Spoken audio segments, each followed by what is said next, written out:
Just as a reminder to everyone else, if you don't want to have your face shown during the presentation, just kind of turn your cameras off.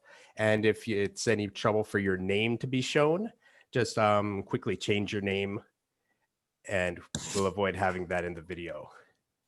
Yes, thank you. I was going to say that. And also, could I ask everybody to keep their mics on mute during the presentation?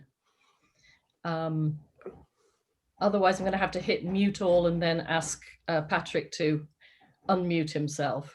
Okay, and we have somebody who isn't muted. Okay, I'm muting all. Will you unmute yourself? Mm-hmm. Yeah. Okay. All right, so I'll get started. So thank you for coming. I haven't introduced you. Oh, okay.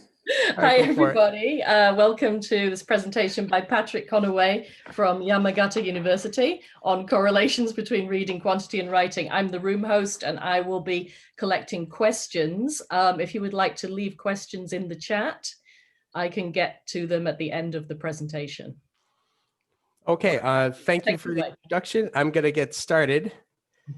So I did a study for my master's dissertation, and the 3 research questions that I was trying to answer with that is, one, as kind of background for myself, what kind of background factors like motivational factors, environmental factors have a connection with how much students are reading in my class? And I also am really interested in the connection between the input of extensive reading and the eventual changes in output, whether that's in speaking, which I talked about last year, or writing in this case. So I was looking at the correlations between how much students read and holistic scores, or changes in the holistic scores on writing tasks. And I also was kind of interested, just because I like numbers, in the different kind of markers of writing. So like lexical diversity, lexical sophistication. So I was looking at these 3 things in the study. So my participants were at Yamagata University. There were students in the medical, agriculture, engineering, and science faculties. So I had 3 classes, and it was 99 students, which was primarily males with about a third female. Now, of those, 4 people did not join the study, 2 of them because they missed one of the data collection days, and 2 of them because they declined to join the study. So I'm kind of happy that some of them felt at least comfortable to decline. So I know that my consent was adequate, I think. So this study involved extensive reading, and in extensive reading can be defined in a whole lot of ways. In my class, it was not an extensive reading class, it was an extensive reading component in a speaking class. So our university does not have a very good library of books available for the students, because most of them are far too high level. So all of my students make use of X-Reading Virtual Library. Over the semester, they had kind of a quota to get 50,000 words of reading to have 100% on that particular part of their course. In the course, extensive reading was 20% of their grade. Similarly, 30,000 would be 60%. X-Reading uses quizzes, whether it's X-Reading quizzes or M-Reader quizzes, to kind of gauge if students have read a book or not. I used the X-Reading quizzes, and students needed to get a score of 60 to have the book counted as read. Also has settings for maximum reading speed, so you can throw out scores if it was obviously not a human's reading. Something that I did that's maybe different from other people is I gave extra credit for additional reading. So if students read more than 50,000 words, they would get more than 100%, because I wanted them to not stop at any particular point. At the end of 11 weeks, this is about how much they read. If we look at the second line, the average student read 53,000 words. So a little bit more than they needed to get 100%. And this is something else that I was looking at, is their reading time. How many hours did they spend reading? So the average student spent almost 11 hours over 11 weeks. So about an hour a week on reading. Now, last year I had my conclusions at the end and I ran out of time, and it was a very violent presentation. So I'm going to put the takeaways right here so that the details can get lost if we run out of time.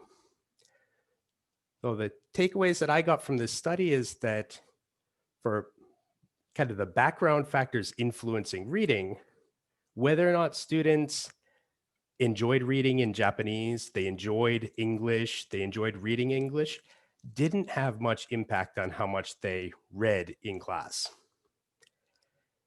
However, students that felt their English was not so good tended to read more. But it was just a slight connection. However, having a good internet connection, having a PC and a smartphone available, and finding that the website was easy to use and thinking that the quizzes were fair, those were all more strongly connected to reading more. In regards to how much students read in connection with the change in their scores on writing tasks, in terms of word count, how many words students read over the semester, there were no significant correlations that I found. So any correlations that were there were small, and they were quite possibly just random variation. However, in terms of reading time, there were some slight positive correlations. Students that spent more time reading improved more on their reading task, or pardon me, writing task from the beginning to end of semester. And third, these kind of fine-grained objective features of writing, like mean length of clause, lexical diversity, lexical sophistication scores, all of the ones that I looked at, there were no significant correlations. So it's probably just far too fine-tooth a comb for how much language I was getting from the students. It was fun, but it was probably not a necessary test that I was looking at. Okay, now that we've covered the basic ideas of what happened in the study, let's look at each part with a little bit more detail. So for the background factors, there was a pre-test survey and a post-test. In some cases, people have the same questions, pre and post-test, and look at the change. Instead, I was focusing on different aspects. Well, in the beginning, I was looking at what kind of motivations the students had that might affect their reading, like how much reading they do in Japanese, how do they feel about English in general, reading in English, study habits. And I was looking at basically how ready were they to use some kind of technological stuff? Did they have the devices that they need? Did they have an internet connection? So the English proficiency and kind of the tech related stuff is where there were some relationships. As I said before, so yes, we've had that talk before. So 50,000 words is small, but also I think 50,000 words is very different for students that have not done any reading before in the past versus students who have done some reading. So I think the differences that you can see are going to be a lot bigger for the people that haven't done anything before.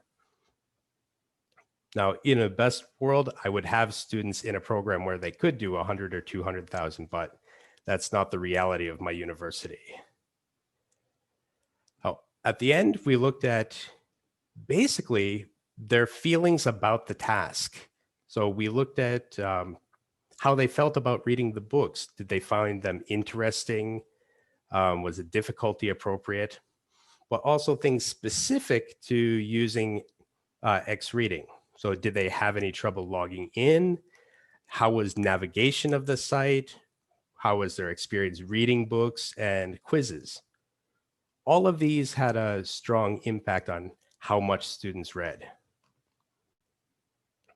So this is just kind of looking in detail. So like the proficiency was a 0.22 for the correlation, and finding the quizzes enjoyable on X reading was 0.20. These were the two that were statistically significant. But now the writing tasks that the students did at the beginning and end was a simple prompt that they were to write their opinions about. So the prompt was, it's important for university students to have a part-time job. And they wrote whether they thought that was a good idea or a bad idea and why. So we did this in class. Some other prior studies let the students take it home. And we did it timed. In some of the prior studies I've looked at, the time for the class was given, but individual student writing times were not collected. And I think if you were to be able to write the same thing, or basically the same thing, in less time, that's another form of development. So I wanted to see how long students were taking to do their task as well. And they were doing this handwritten, so they weren't using typing, which could be another barrier to writing. And they weren't using dictionaries.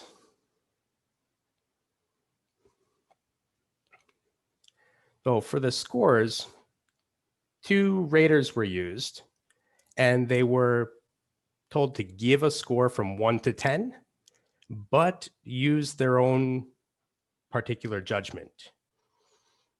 So rater 1 and rater 2 were slightly different. Rater 2 ended up being overall higher scoring for all of the students.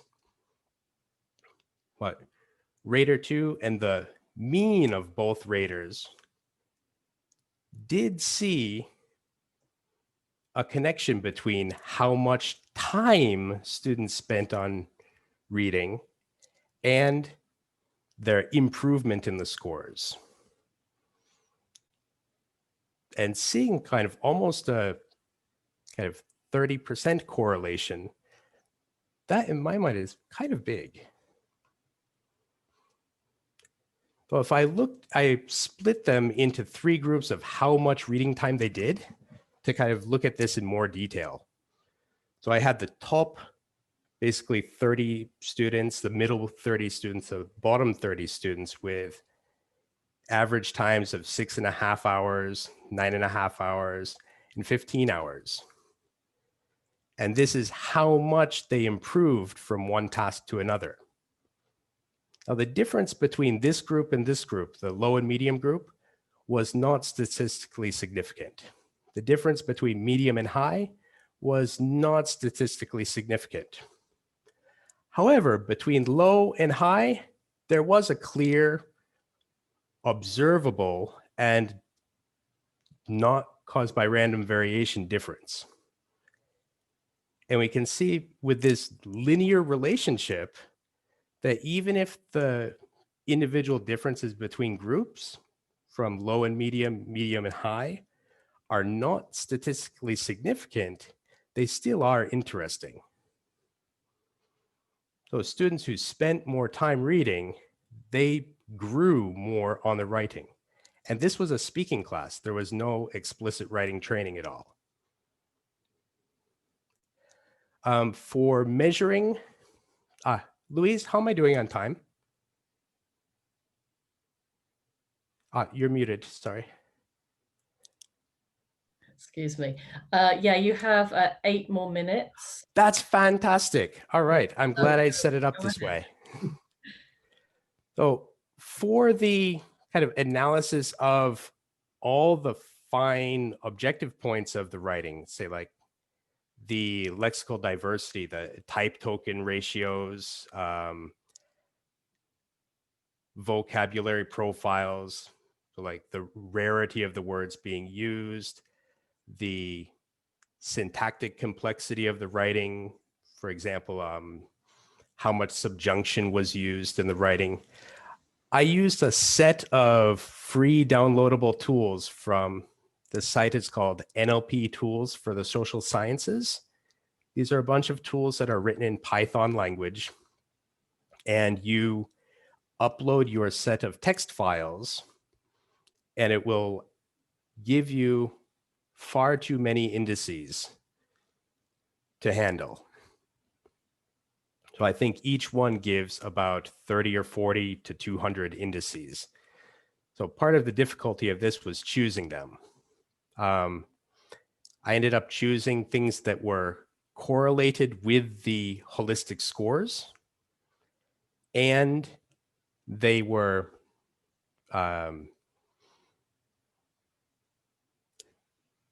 naturally distributed. Gamut is the tool for measuring different types of errors, like spelling errors, agreement errors. So if you want to look at a bunch of texts, it's not necessarily a perfect analysis, but it's much easier than checking them by hand. I would probably still be checking if I was doing it by hand. So the ones that I checked from all of those different indices were accuracy, which I gauged as a number of errors for the number of words written. And the type token ratio of content words, like how often were they using different nouns, verbs, adjectives, etc. I wasn't looking so much at function words like to and it. And this magazine bigram strength of association is looking at just the combinations of words the students were using. Are they words that are strongly used together or ones that don't go together so strongly? And it was looking within the COCA's corpus's magazine section.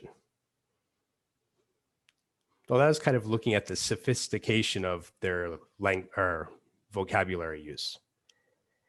Mean length of T units. Okay. No problem. So a mean length of T unit is kind of looking at the amount of subjunction, how long each, it's not the same as a clause, but, and similarly, how many subjects per clause. This one, honestly, I didn't understand so well.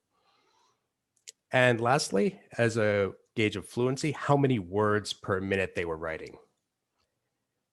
But as you can see, all of the correlations are almost close to completely random, and none of them were statistically significant. So my conclusions are that if you're going to do something online, and I think we all know this from COVID, you need good orientation to get students ready to use the tools. After this study, I started with a print frequently asked questions manual for the students, and I got slightly better uptake. As a result of COVID, I started making kind of almost like a website tutorial showing how to use X-reading. And even though we've never met face-to-face, students are doing much better now. I also found that adding alternative assessments could be helpful. So I still use the X-reading quizzes, but I've told the students, if you really think you read this book, but you failed the quiz, contact me, tell me about the book, tell me what you thought about the book, and I'll change that score for you. Because students who put in a lot of effort and they really thought they did something, they read the book, but because they got names reversed or something like that and they failed it, it was incredibly demotivating for them. And this third one is probably my biggest takeaway, is that changing from word count assignments to reading time based assignments can be really good for the more advanced students. This is something limited to X reading because you can measure how much reading time was spent. But my more advanced students were hitting their quotas really quickly and not doing so much more. But because of their more advanced nature, they needed more input to progress. So now I have my students all doing 1 hour per week. And students that can read quickly, read more, they are reading much more in 1 hour than they were doing before. Because really before they were hitting their 4,000 or 5,000 word quota in 15 or 20 minutes and stopping. And lastly, for this particular study, the corpus tools were not really useful, but I'm glad that I learned how to use them, and I think I could use them in the future. All right, and that's it for me. How much time we got for questions? Okay, we've got about 4 minutes, I think, for questions. Okay, so first of all, my first presentation, I haven't gone over time. Well done. Can everybody unmute your mics for a moment and give Patrick a round of applause? Oh. Excellent. Okay, so I see there's a couple of questions in the chat, but I would also like to invite people to raise your hand in the participants, under participants, if you have a question you'd like to ask on mic.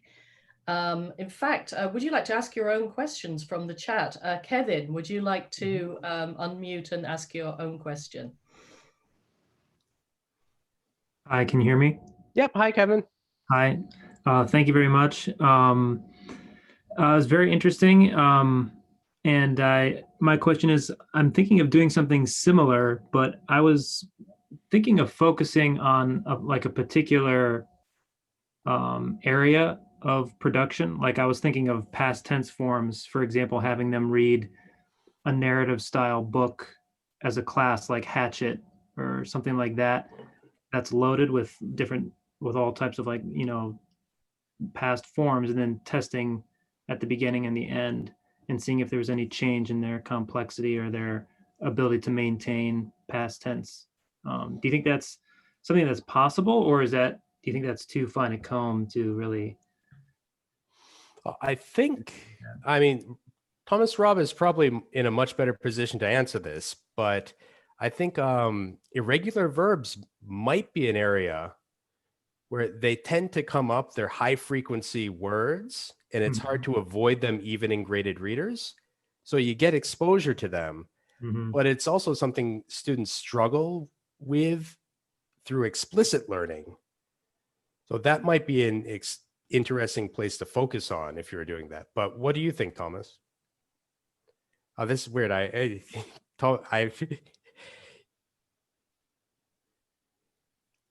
Sorry. No, I'm sorry, we can't hear you, Thomas.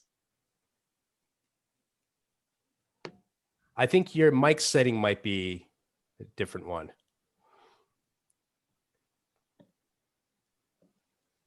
Okay. Okay, I'm sorry. And we're also coming towards the end of the time. Is there, maybe Thomas and Patrick, you could catch up later. Patrick, where was it you said you were going to be? So Andre, you're in this room next for a presentation, right? Yes, I am. So I'm going to stay here for Andre's presentation. And then after that, I'm going to head to the SIG room and hang out in the ER breakout room for a while, if anyone would like to talk more. What time would that be? I have I'd like to ask a few questions. Do you know what time you'd be there? Well, in about half an hour. Okay. Thanks. So I look forward to seeing you there. Great. Does anyone else have any very quick questions for Patrick? Otherwise, I'm going to ask everybody to give one more round of applause, and I'm going to stop the recording. Thank you, Patrick. Thank you, everybody. Okay. All right, now I can focus on the volunteer part.